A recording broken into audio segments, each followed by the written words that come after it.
Hi hello ನಮಸ್ಕಾರ welcome to Boss TV Kannada. ನಾನು ಮಂಜುನಾಥ್ ಶ್ರೀನಿವಾಸ್. ಇವತ್ತಿನ ಬಾಸ್ ಟಿವಿ ಸ್ಪೆಷಲ್ ನಲ್ಲಿ ನಮ್ಮ ಜೊತೆ ಜಾಯ್ನ್ ಆಗ್ತಾ ಇದ್ದಾರೆ ಕನ್ನಡ ಕಿರುತೆರೆ, ಅದ್ರ ಜೊತೆಗೆ ಸಾಕಷ್ಟು ಭಾಷೆಯ ಕಿರುತೆರೆ ರಿಯಾಲಿಟಿ ಶೋಗಳಲ್ಲಿ ಇವರು ಮಾಡದ ಕೆಲಸಗಳೇ ಇಲ್ಲ.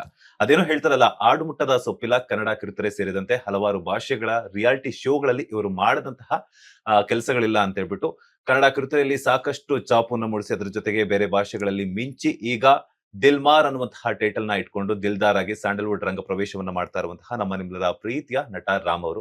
ಮೊದಲದಾಗಿ ನಮಸ್ತೆ, ಕಾರ್ಯಕ್ರಮಕ್ಕೆ ಸರ್ ಸ್ವಾಗತ. ನಮಸ್ತೆ. ಬಾಸ್ ಟಿವಿಗೆ ನಮಸ್ಕಾರ. ನಿಮ್ಗೂ ಹೇಗಿದ್ದೀರಾ? ಅಷ್ಟೇ ನಮಸ್ಕಾರ. ನಮಸ್ತೆ, ಡಬಲ್ ಡಬಲ್ ನಮಸ್ಕಾರ.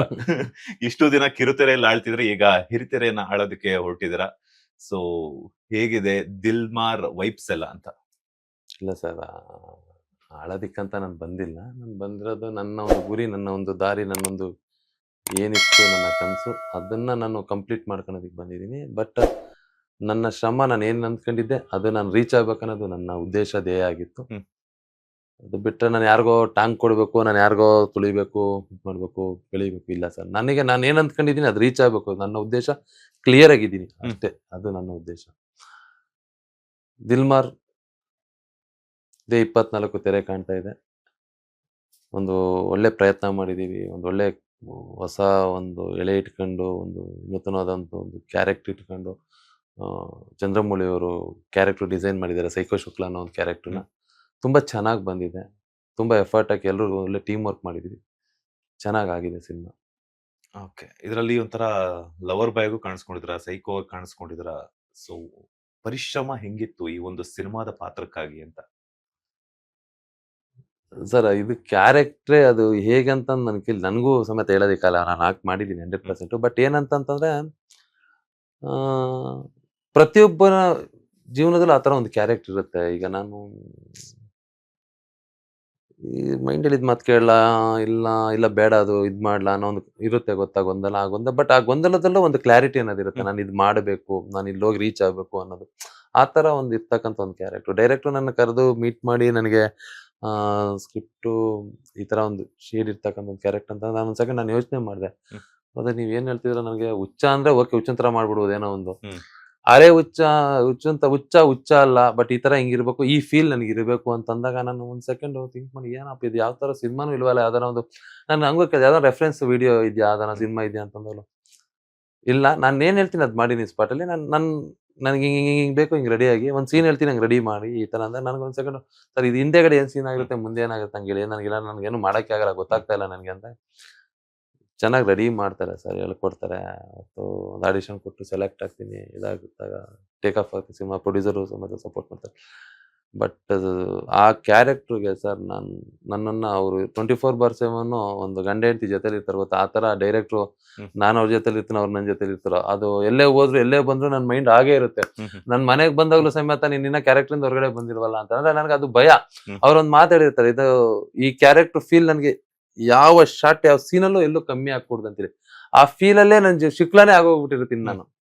ಅಷ್ಟು ಚೆನ್ನಾಗಿ ಬಂದಿದೆ ಸರ್ ಕ್ಯಾರೆಕ್ಟರ್. ಹೇಳ್ತೀರಾ, ಮೇ ಬಿ ನನ್ನ ಕೆರಿಯರ್ ಅಲ್ಲೇ ಈ ತರ ಒಂದು ಕ್ಯಾರೆಕ್ಟರ್ ಮತ್ತೆ ಬೇಕಂದ್ರೂ ನನಗೆ ಸಿಗಲ್ಲ ಸರ್. ಅಷ್ಟು ಚೆನ್ನಾಗೆ ಡಿಸೈನ್ ಮಾಡಿದ್ದಾರೆ ಆ ಕ್ಯಾರೆಕ್ಟರ್. ಈ ಕಿರುತೆರೆ ವೀರನಿಗೂ ಆ KGF ರೈಟರ್ಗೂ ಹೆಂಗೆ ಕನೆಕ್ಟ್ ಆಯ್ತು ಅಂತ? ಸರ್, ಅದು ನನ್ಗೆ ಪರಿಚಯ ಇಲ್ಲ. ಅವರು ನನಗೂ ಅವ್ರಿಗೂ ಕಾಂಟ್ಯಾಕ್ಟ್ ಇಲ್ಲ, ಏನಿಲ್ಲ. ಈಗ ನನ್ನ ಒಂದು ಫ್ರೆಂಡ್ ಅಂತ, ಪ್ರಕಾಶ್ ಅಂತ ಒಬ್ಬ ಫ್ರೆಂಡ್ ಇದ್ದ. ನನ್ನ ಫ್ರೆಂಡು ಅಲ್ಲ ಅವ್ರು ಆಕ್ಚುಲಿ. ಇವ್ರ ಚಂದ್ರಮೌಳಿ ಅವ್ರ ಟೀಮ್ ಏನಿದೆ, ಇವ್ರು ಯಾರು ನನ್ಗೆ ಪರಿಚಯ ಇಲ್ಲ.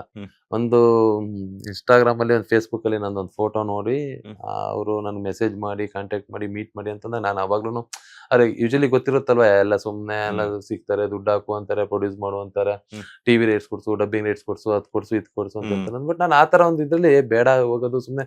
ಯಾಕಂದ್ರೆ ಹಿಂದೆ ಆದಂತ ತುಂಬಾ ಬ್ಯಾಡ್ ಅನುಭವಗಳು ನನ್ನನ್ನ ಬೇಡ ಅಂತ ಸುಮ್ಮನಾದಾಗ, ನನ್ನ ಮನೇಲಿ ನನ್ನ ವೈಫ್, ಹೋಗು, ಯಾರೋ ಒಬ್ರು ಇಷ್ಟ ಪಡ್ತಾ ಇದಾರೆ ಅಂತಂದಾಗ, ಏನೋ ಒಂದು ನಿನ್ನಲ್ಲಿ ಇಷ್ಟ ಆಗಿರುತ್ತೆ, ನೀನ್ ಇಷ್ಟಿನ ಎಲ್ರಿಂದ ಹೋಗ್ತಿದ್ದೆ, ಇವತ್ತು ಅವ್ರು ನಿನ್ನ ಬಂದು ಹುಡಿಕೊಂಡ್ ಬಂದಿದ್ರಂದಾಗ ಏನೋ ಒಂದು ಇದೇ ವಿಷಯ, ಹೋಗು ಅಂತಂದ್ರೆ ನಾನು ಅಲ್ಲೂ 1 hour ಕಾಯಿಸ್ತೀನಿ ಅವ್ರಿಗೆ. ನಾನು 6 ಗಂಟೆ ಅಂದು 7 o'clock ಹೋಗ್ತೀನಿ ಒರಿಯನ್ ಮಾಲ್ ಹತ್ರ ಒಂದು ಕಾಫಿ ಡೇಗೆ. ಬಟ್ ಅಲ್ಲಿ ಹೋದಾಗ ಗೊತ್ತಾಗತ್ತೆ, ಇದೊಂದು KGF ಟೀಮ್ ನಂಗೆ ಅಲ್ಲೇವರೆಗೂ ಗೊತ್ತಿರಲ್ಲ. ಅದೆಲ್ಲ ಆಮೇಲೆ ನನ್ನ ಮೈಂಡ್ ಅನ್ಸುತ್ತೆ, ಒಂದ್ ಒಳ್ಳೆ ಟೀಮ್ ಸಿಕ್ಕಿದೆ, ಗುಡ್, ನಾನು ಚೆನ್ನಾಗಿ ಮಾಡ್ಬೇಕು, ರೆಡಿ ಆಗ್ಬೇಕು. ಇವಾಗ ಇವ್ರು ಹೋಗ್ತಾರೆ ಇಲ್ವೋ ಗೊತ್ತಿಲ್ಲ ಅಂತಂದ್ಬಿಟ್ಟು ಆಡಿಷನ್ ಕೊಡ್ತೀನಿ, ಸೆಲೆಕ್ಟ್ ಆಗುತ್ತೆ. ಅದೆಲ್ಲ ಆದ್ಮೇಲೆ ಒಂದು 15 ದಿನ ಆದ್ಮೇಲೆ ಸಿಗ್ತೀವಿ, ನೀವೇ ಈ ಕತೆಗೆ ನೀವೇ ಹೀರೋ, ಇದಕ್ಕೇನ್ ಬೇಕೋ ಮಾಡೋಣ, ಪ್ರೊಡ್ಯೂಸರ್ ಎಲ್ಲ ಹುಡುಕ್ಬಿಟ್ಟು ಇದ್ ಮಾಡೋಣ ಅಂತಂದ್ರೆ, ಹಂಗೆ ನಮ್ಮ ಪ್ರೊಡ್ಯೂಸರ್ ಸಿಗ್ತಾರೆ. ಸಿಕ್ತಾಗ ಸಿನಿಮಾ ಟೇಕ್ ಆಫ್ ಆಗತ್ತೆ. ಅದು ಯಾರೋ ಒಂದು ದೊಡ್ಡ ಸ್ಟಾರ್‌ಗೋಸ್ಕರ ಬರ್ಕೊಂಡಿರ್ತಾರೆ ಅವ್ರ ಕಥೆನ. ಹ್ಮ್. ಅದು ನನ್ಗೆ ಅವಾಗ ಗೊತ್ತಿರಲ್ಲ. ಅವರು ಆ ಕಥೆಗೆ ಏನ್ ಬೇಕೋ ಆ ಥರ ಟ್ರೈನ್ ಅಪ್ ಮಾಡ್ತಾರೆ. ನಾನು ಅವ್ರಿಗೆ ಟೈಮ್ ಕೊಡ್ತೀನಿ. ಎಫರ್ಟ್ ಹಾಕಿ ಇವತ್ತು ತೆರೆ ಬರೋವರೆಗೂ ರೆಡಿಯಾಗಿ ನಿಂತಿದೆ. ನೀವು ಮಾತಾಡ್ತಾ ಒಂದು ಹಿಂಟ್ ಅನ್ನ ನನಗೆ ಕೊಟ್ರಿ. ಯಾವುದೋ ಒಬ್ಬ ಸ್ಟಾರ್ ಅಂತ ಹೇಳಿದ್ರಿ. ಎಕ್ಸ್ಪೆಕ್ಟ್ ಮಾಡಿದ್ರ ಅಂತ ಒಬ್ಬ ಸ್ಟಾರ್ ನಟನಿಗೆ ಬರೆದಿದ್ದಂತಹ ಕಥೆಯಲ್ಲಿ ನೀವು ಆಕ್ಟ್ ಮಾಡ್ತೀರಾ ಅಂತ? ಸರ್ ಇಲ್ಲ, ನನ್ಗೆ ಅದು ಆ ಟೈಮಲ್ಲಿ ಗೊತ್ತಾಗ್ಲಿಲ್ಲ. ಒಂದು 3 ಮಂತ್ಸ್ ಆದ್ಮೇಲೆ ನಾವು ಶೂಟಿಂಗ್ ಹೋದಾಗ ಮೊದಲನೇ ದಿನ ನಾನು ಮೊದಲನೇ ಶಾಟಲ್ಲಿ ಏನೋ ಒಂದ್ ಸ್ವಲ್ಪ ತಪ್ಪು ಮಾಡಿದಾಗ ಅವರು ನನಗೆ ಸೈಡಿಗೆ ಒಂದು ಟೀ ಕುಡಿಯೋಣ ಬ್ರದರ್, ಬನ್ನಿ ಒಂದು 10 ನಿಮಿಷ ರಿಲ್ಯಾಕ್ಸ್ ಆಗೋಣ ಅಂತ ಅಂದ್ಬಿಟ್ಟು ಮೊದಲನೇ ದಿನ ಲವ್ ಪ್ರಪೋಸ್ ಮಾಡೋ ಸೀನ್ ಅದಿತಿ ಅವ್ರಿಗೆನೆ ಫಸ್ಟ್ ಡೇನೆ. ನಾನು ನನ್ನ ಮನ್ಸಲ್ಲಿ ಅಂದ್ಕೊಂತೀನಿ, ಇದೇನಪ್ಪ ಮಾಡ್ತಿರೋದೇ ಫೇಸ್ ಆಕ್ಟಿಂಗ್ ಫಸ್ಟ್ ಟೈಮ್. ನಾನು ಶಾರ್ಟ್ ಫಿಲಿಮು ಮಾಡಿಲ್ಲ ನಾನು ಇವತ್ತಿನವರೆಗೂ, ಯಾವತ್ತು ಫೇಸ್ ಮಾಡಿಲ್ಲ. ಇದೇನಿದು ಫಸ್ಟ್ ಡೇನೆ ಪ್ರಪೋಸ್ ಮಾಡೋ ಸೀನ್ ಕೊಡ್ತಿರಲ್ಲ. ನಾನು ಒಂದ್ ಸ್ವಲ್ಪ ನರ್ವಸ್ ಆಗಿರ್ತೀನಿ.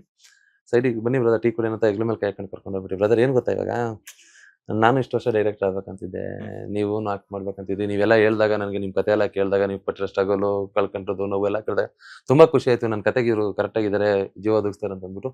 ಬಟ್ ಈಗ ಏನ್ ಗೊತ್ತಾ ಬ್ರದರ್, ಅದೆಲ್ಲ ಇಲ್ಲಿ ನೆನ್ಪಿಸ್ಕೊಳ್ಳಿ. ನಿಮ್ಮೆಲ್ಲ ಬ್ಯಾಕ್ ಎಂಡ್ ಅಲ್ಲಿ ಆಗಿರ್ತಕ್ಕಂಥ ನೋವುಗಳನ್ನ ಇಲ್ಲಿ ನೆನ್ಪಿಸ್ಕೊಳ್ಳಿ. ನಿಮಗದು ನಾನು ಆಕ್ಟ್ ಮಾಡ್ಬೇಕು ಅನ್ನೋದು ಬರುತ್ತೆ. ಮತ್ತೆ ನಂದೊಂದು ಕತೆ ಹೇಳ್ತೀನಿ ಬ್ರದರ್ ಚಿಕ್ಕದಾಗಿ ಅಂತ ಅಂದ್ಬಿಟ್ಟು ಅಲ್ಲೊಂದು ಕತೆ ಹೇಳ್ತಾರೆ ಅವರು. ಅವ್ರು ಯಾರೋ ಒಬ್ಬ ಒಂದು ದೊಡ್ಡ ಸ್ಟಾರಿಗೆ ಮಾಡ್ಕೊಂಡಿರ್ತಾರೆ ಸಿನಿಮಾನ. ಅವರೆಲ್ಲೋ ಹೈದರಾಬಾದ್ ಹೋಗಿರ್ತಾರೆ, ಅವ್ರ ಕತೆ ಕೇಳಿರಲ್ಲ, ಕತೆ ಕೇಳ್ದಲೆ ವಾಪಸ್ ಕಳಿಸಿರ್ತಾರೆ ಒಂದು 3 days ವೇಟ್ ಮಾಡಿ.